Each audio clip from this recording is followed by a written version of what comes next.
Hey, hello friends, welcome. I'm Lincoln Wright with Paint on Plastic, and here's another one of my Coffee with Link shows. What is MAK? What's Maschinen Krieger? This is a question that comes up a great deal, and I do apologize for being quite late to get involved and start answering something like this. In my completely useless defense, I've looked at what's available online and it's very good. I thought that might be enough for most folks to get started, etc. The work that people have put into it is excellent. So I kind of just deferred to that for the longest time. However, the question does get fielded to me a great deal. So I thought, as the Yokoyama Sensei official Maschinen Krieger ambassador, I really should have something up of my own for you. So apologies for being late to get that one done. So I'm going to cover three basic topics in this video today. I'm going to talk a very, very brief history, and then talk about how the community is very important for Maschinen Krieger, and then finally number 3 would be the practical application of what is it and what should be available for it. Okay, first section would be a very brief history of it, and the condensed nature. What is it? So primarily, Maschinen Krieger is it's a sci-fi universe owned by Kow Yokoyama Sensei, and based on the creations of a team of folks that worked at Hobby Japan back in 1982. Now, part 1, the history, a very short overview is, and the core definition is that Maschinen Krieger is a sci-fi property owned by Kow Yokoyama Sensei, and it's based on a previous sci-fi universe property named SF Sunday that was started by Hobby Japan back in 1982. I have this one. I'll be showing some photos of this vintage magazine later with you in the video, and I'll also put them into the blog post that will be accompanying this video. In fact, if you don't like how I ramble this out, and I totally understand, you can just go to the blog version of this. I'll put it in the first comment for you, so you can just click straight through to it. I will have my version written up there, and it'll be a little bit more summarized and concise if you'd rather read it that way. I totally understand. I'm a reader myself, no worries at all. The creation team back then was Imai-san, who worked on the packaging, Ichimura-san, who worked on the story, wrote the story, and of course Kow Yokoyama-san. Back then, because he wasn't sensei yet, that's why I'm speaking about it just in terms of the past. 1982 is actually quite a young man, and he was doing the concept art and putting together the maquettes, the original concept versions that were used for the photography for the series. And Ichimura-san was also, of course, the editor there of the series at Hobby Japan, and Sato-san, the president, gave the series the title SF Sunday. Now, just to clear that one up, give you some background info. Now, I don't want to take anybody's childhood away. Okay, I see that happen in the Star Wars property once things are explained. Some people get quite upset about it, and I understand because we feel like we own these things from when we're very young. So SF 3D, how it's written, is meant to be a play on words, and it's meant to imply a certain amount of meaning and playfulness. So the science fiction, of course, SF, 3 in Japanese, ichi, ni, san, san is the number 3, and D, this is the contrivance, D can be kind of mispronounced in Japanese as day. So the Sato-san decided that SF Sunday should be a playful distraction, something to mess around with on the weekend. So it was pitched as a lovely Sunday making SF stuff. Now, of course, at that time, much like again now, SF kits was super popular. If you go through the vintage magazines of the time, much of the stuff was Star Wars type scratch builds. There's a bunch of Gundam stuff as well, but Gundam was more of a defined property at that time. And these ones were all, there was quite a bit of creativity happening to make things along the lines of what was happening in the US with science fiction. So that was pretty cool. So that started in 1982, and I think it ran through to 84. 4 before there were some changes made to the team, etc. So that's the original start. That concept, I think all of the versions I've read online are basically correct in all of that, so they're very good. Then there were some troubles because the Hobby Japan had gotten made the contract with Nito Kits. There were some hiccups in the road there. I've heard a lot of stories. They're not for me to repeat because, you know, it's based on financial challenges, different people choosing slightly different paths, and you know how that can happen. A team can work very well for the first couple of years, but then once they want to make some changes, if not everybody agrees, they may decide to go their separate ways. So that kind of thing did happen. And because there had been so many people making different contributions to the original SF Sunday, the band did not break up quite so well. However, thankfully for us, the community. Now here's the second part. So that's the original concept. It was a series running monthly that talked through the SF Sunday backstory, which I'll cover in a separate video for you, not too far from now. Not too far off into the future. Sorry, my English is still really bad, especially I'm accessing the part of my brain. All of the memories are actually encoded in Japanese. I wasn't speaking English at the time, right? So I do apologize. There's a bit of a gap there. I'm having to pull it across and reformat it. It's like reading old Macintosh type files on a new Microsoft computer. It kind of feels a little bit something like that with a partition down the middle. So it went through monthly iterations, and that's why the models then greatly increased in complexity as the story of the battle unfolded. So it was very, very cool.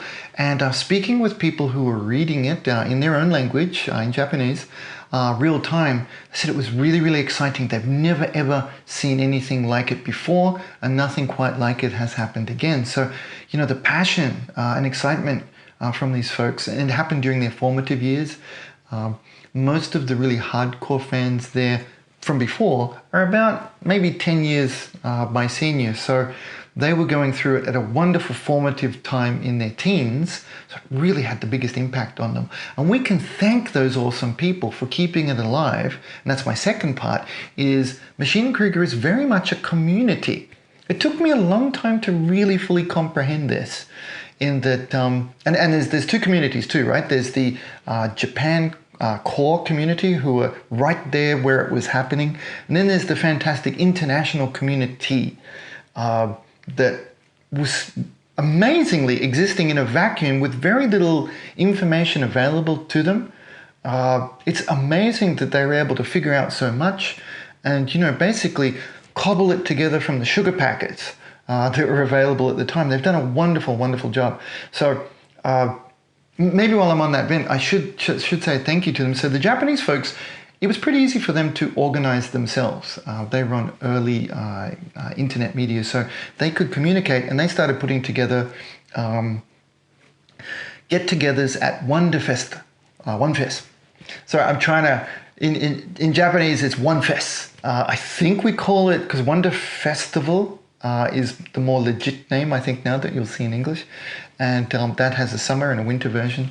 And that's where the kits were kind of kept alive. Various small companies and people just working out of their garage, that's why we call them garage kits, were making homage pieces for the genre, keeping them alive. So like even the, for example, the Mark 44 was originally released as a resin kit there at Wonder Festival.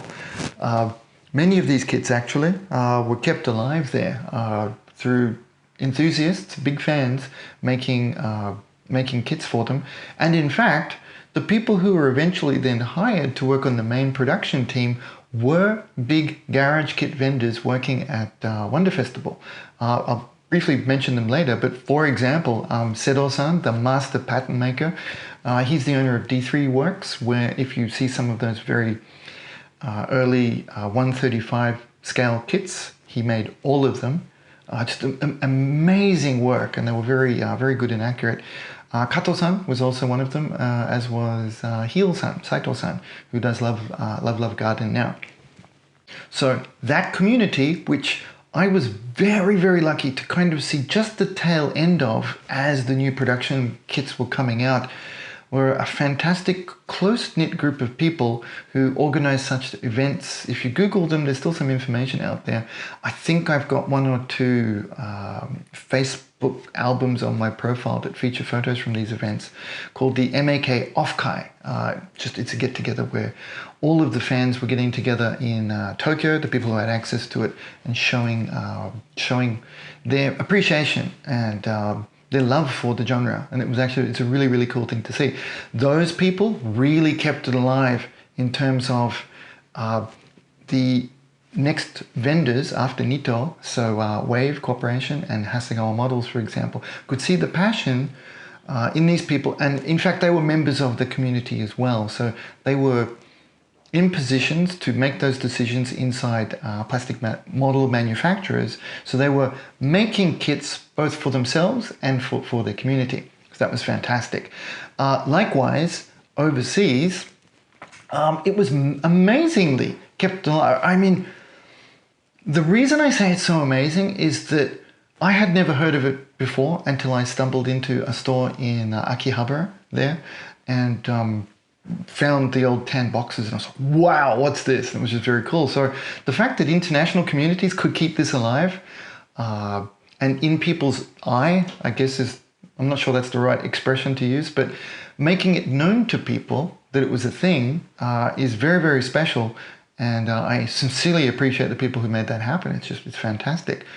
The primary place where I first stumbled into, I think it was around 2007, 2008, that were the initial points of call, I think, for the international community would be Maschinen Krieger .com. It's still available as far as I know. I know there's a lot of photos and reference material there, which is excellent. I highly recommend having a look. I believe there's a forum there that's also attached. So, and we can thank Mr.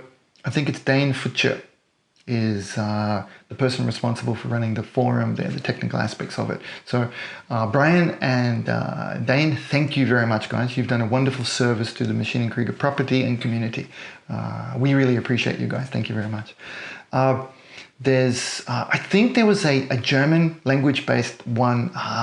Gosh, this is really digging back into the gray stuff there. I think it was part of like modelbuilder.de, something along those lines. I'm so sorry, guys, that I can't remember because I wasn't able to really take part there, being in German language, which I've just got the 2.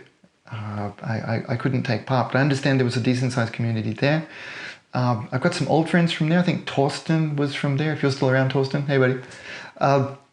Also, I made some friends in Italy who were quite keeping it alive in their community as well. That would be the NKGC folks, and all-star cast over there. That's where Luca's from. I think Paolo from Dust is involved there. Davide, a bunch of my friends from the Italian community, and Fabrizio who helps it now with a bunch of work. Thank you very much, guys. You again keeping it rolling and keeping people aware of it was super helpful. Thank you very much. Sincerely appreciate it. So basic history, community, and then the practicalness of it. So what is it in my hands? Well, it's plastic model kits. Number one, that was the primary product, and they are still available today. This is the amazing part though. Nito has been out of business since, do you remember? Was it 89? Late 80s. But 30 years later, the kits are still around and available. It's just incredible, unbelievable.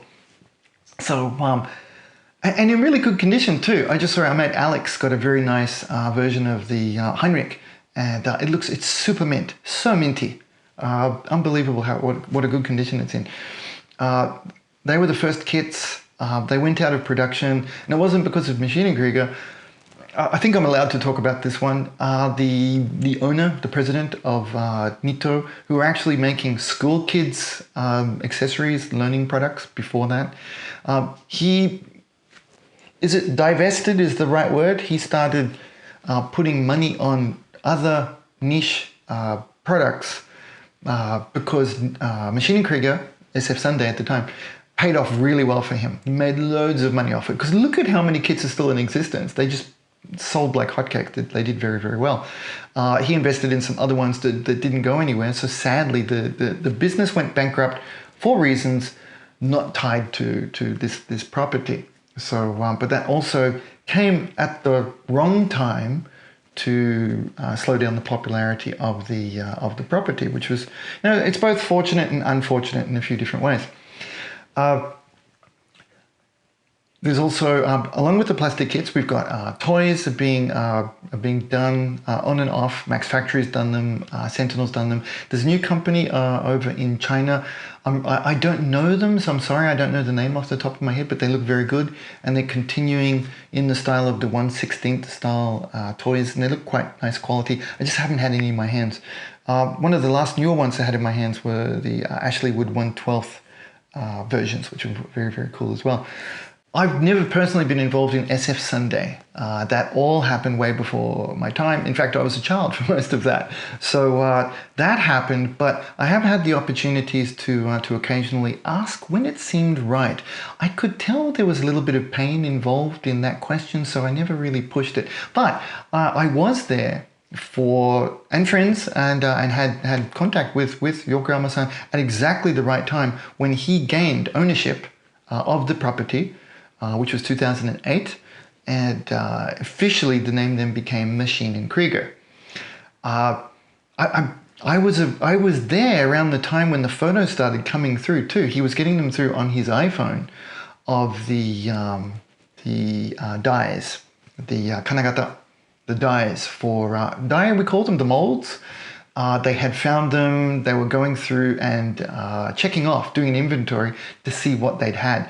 And it was about that time we knew the noise spotter was not with the main storage. So, but that was a really big thing. And then the first two releases of that, of course, were the Sun-Cube models. I think it was Kow and Fliege came out. And what a magical time to have these new kits being re-released. And it was the wonderful people of WAVE Corporation, their technology, putting it together with the Nitto molds that were able to produce that Sun-Cube series. And everything onwards from there was the new stuff. So that's the practical version. Toys, kits, games, there's some merch, etc. that comes and goes. There's a bunch of like little small things that kind of support it. Talk of a movie, that's been happening for like 10 years. I understand that's a very slow cycle. I don't know anything about movie making. I know how to make crappy YouTube videos, but I don't know about proper movies, so I don't know what I can share about that one. Now, one of the other things I wanted to make mention was that going forward, what is Maschinen Krieger to me now? So I wanted to share a couple of things. So why am I in a position to speak about this? So I wanted to show something very briefly.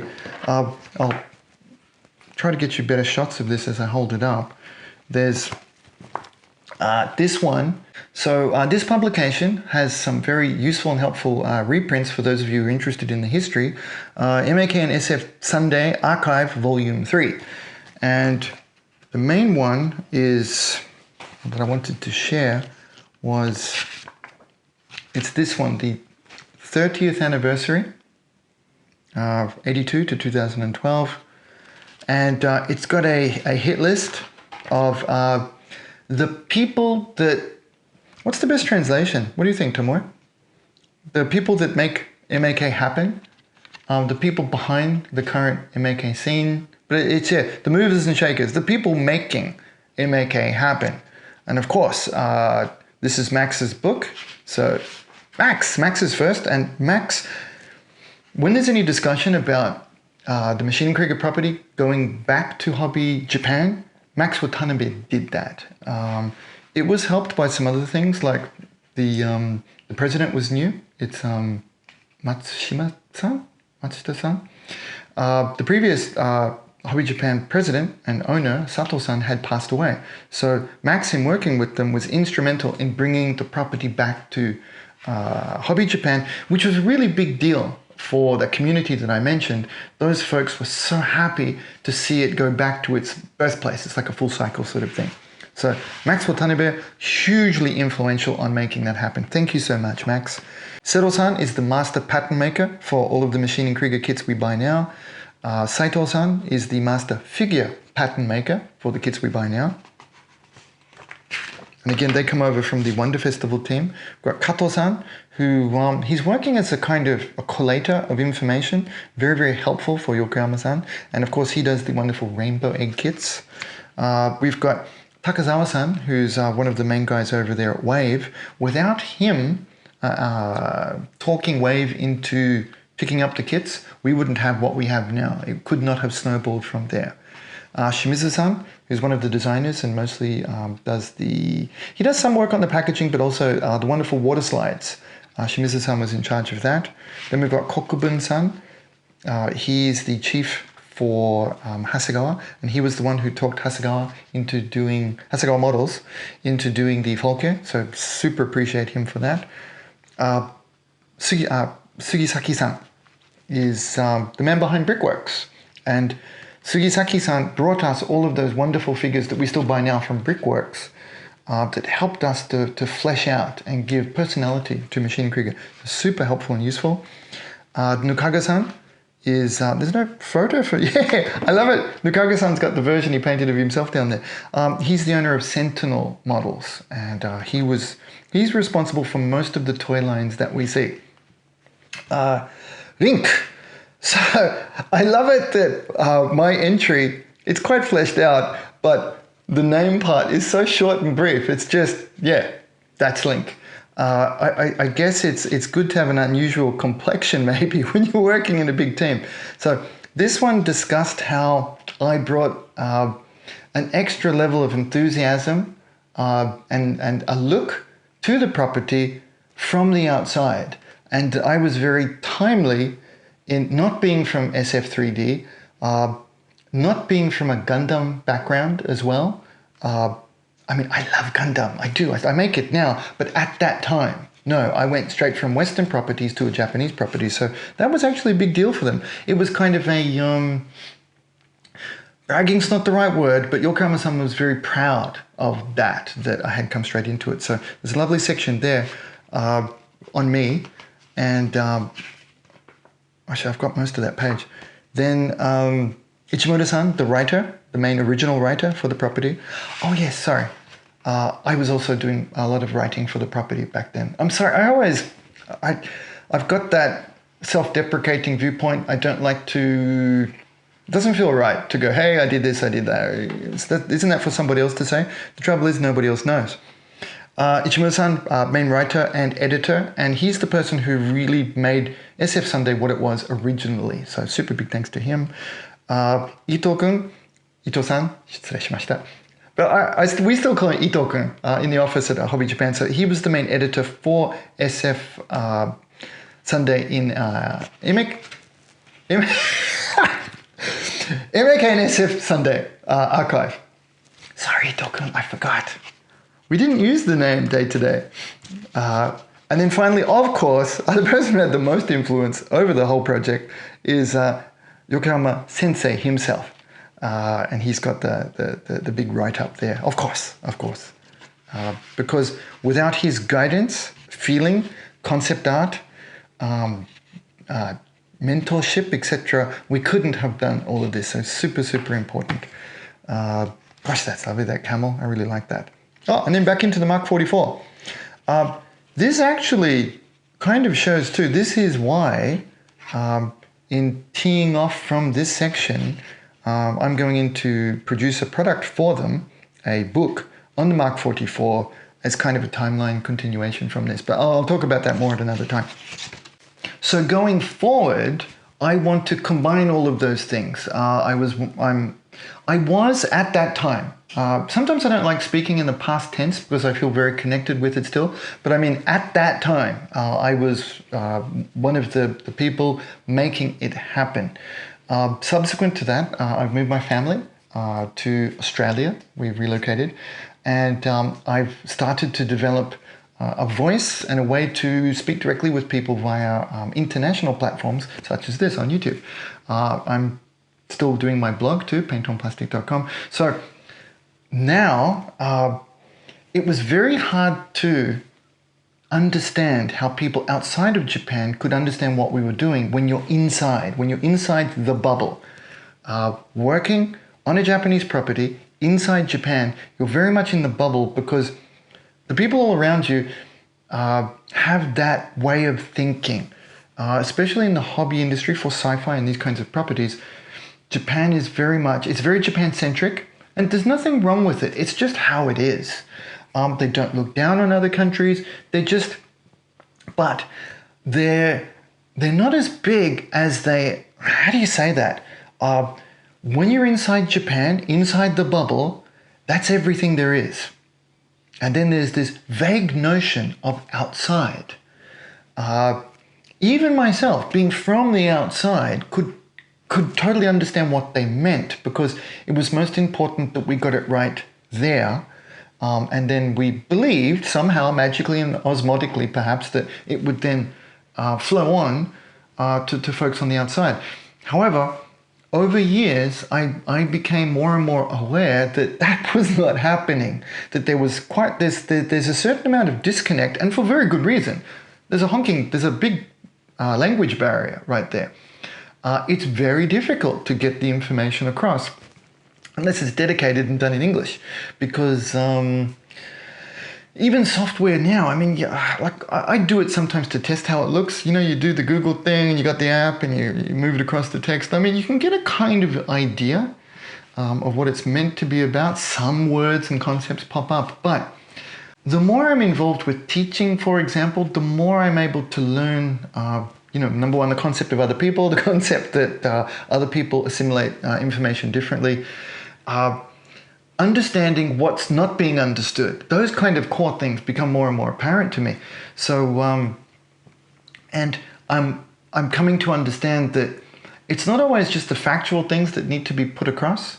The facts are helpful, sometimes useful, but also not very necessary. We don't need to enjoy this stuff. We don't actually need to know where it came from, who did it, or any of those things. But if I am able to help people with support, confidence, and maybe start line on how to enjoy Maschinen Krieger, that's mission accomplished. That's a big success and a win. So I'm working along that way now with Yokoyama Sensei and the other folks to try to help that along. And it's super successful. Since I've started showing things on YouTube, etc., sales for the various companies have gone up a great deal. Now, I'm not responsible for it. I'm just, you could maybe call it, it's like, it helps a little bit, like a catalyst perhaps, or just in raising awareness, like 1% helps people find all of the other wonderful avenues that are available online, like maschinenkrieger.com, for example, that I mentioned before. There's quite the Wikipedia site, stuff like that. It's available, but it helps if someone hears it first. And see, this was another reason why we had a bit of a plan for Paint on Plastic as a community is not just focused on Maschinen Krieger, because how do people from outside of the bubble find it if that's all we do? So Yokoyama-san's got his core group. It's just called Kow Yokoyama. That one's on Facebook, and it's very, very good. It's got a lot of the core Japanese community who are my old friends, and they're still making things, and it's just very, very cool. But they've also got new folks coming in, which is so cool to see. Then there's a number of smaller Maschinen Krieger focused groups on the internet that are very useful now. Of course, there's the maschinenkrieger.com folks. And then there's a number of communities like M.A.K, I think North America is one of them. A bunch of my old friends are on that, very good. M.A.K Europe, M.A.K Australia, are all fine groups to join into. See, I guess being internet, sometimes I've thought, why would you make it location based or geographically based? I've had half of my mind kind of goes, But the other half makes a lot of sense when I thought it, I'm not too bright. Once I thought it through, it helps for those people to get local information on how to purchase kits, for example. Now, Paint on Plastic group, however, we tried a different strategy. It's Maschinen Krieger, of course, is super welcome, and it's probably half the volume of traffic we get on the site. But I'm now very open and free to enjoy my old hobbies, which was Warhammer. So I've got a couple of Warhammer kits coming up next. Work with Gunpla, love getting. I am easily the best Gunpla noob on the planet. There you go, I'm saying it, because my starter line is very high. But seriously, I think I've made like 4 or 5 Gunpla kits. That's all I've got. I am noobier than my brothers-in-law. My brother-in-laws all made more Gunpla kits than me as a kid. So I'm going to continue my noob life with Gunpla, and I'll be sharing more of that again with you soon. I hope that's taken in the right way. But I make no bones about it. I'm a total Gunpla noob. How's this? No, okay, I won't go with that. But yeah, I'm a total Gunpla noob and loving it. But that's the direction I want to help with the Maschinen Krieger community from now, is that I'll continue to share core content that will help people with Maschinen Krieger. I'll also be working in other properties, because please tell me, I'd be super happy to hear from you. If you've made it all the way through the video, please mention in the comments below if you heard of Maschinen Krieger from me because I had made other stuff. Like you'd started watching my Gunpla stuff, and then you went, what's this other junkie's making? Oh, Maschinen Krieger. That would be super helpful and would make my day. I'm so happy if I can share both Gunpla and Warhammer stuff, and also get you even mildly interested, nay aroused about making Maschinen Krieger stuff. That would be really cool. Okay, last couple of things. Should we do this as a live stream? Would you like to battle through this and be able to ask me questions in real time at the end? Because it's possible I might be able to do that. The quality does take a little bit of a hit, but if that was useful for you to be able to ask questions, might be able to do it. I also want to say thank you. This just would not have been possible without the wonderful people on Paint on Plastic Patreon for supporting me to be able to get up to speed and make these kinds of videos for you. Just would not have been possible. Thank you very much, guys. I sincerely appreciate you. I'm also trying to make it more and more value for you as well. I'm offering more and more. I've got better camera work now and better still shot camera capability. So I'm offering a lot more super high quality photos there, whilst I'm working towards some stuff like a publication. So thank you very much for that. And if you really like my stuff and want to help me making more, please consider coming over and jumping on, subscribing to Paint on Plastic Patreon. It's a good way. You can message me there. You can jump on our Discord forum, ask questions, that kind of stuff. It's really good value, and I'm working to make it better and better for you. Please let me know how I can make it better for you too. Thanks a bunch, guys. More soon. New topics coming up on Coffee with Link will be the Maschinen Krieger lore and others. Sorry, after speaking for this long, my mind's a bit blank. Thanks so much, guys. See you soon. Bye.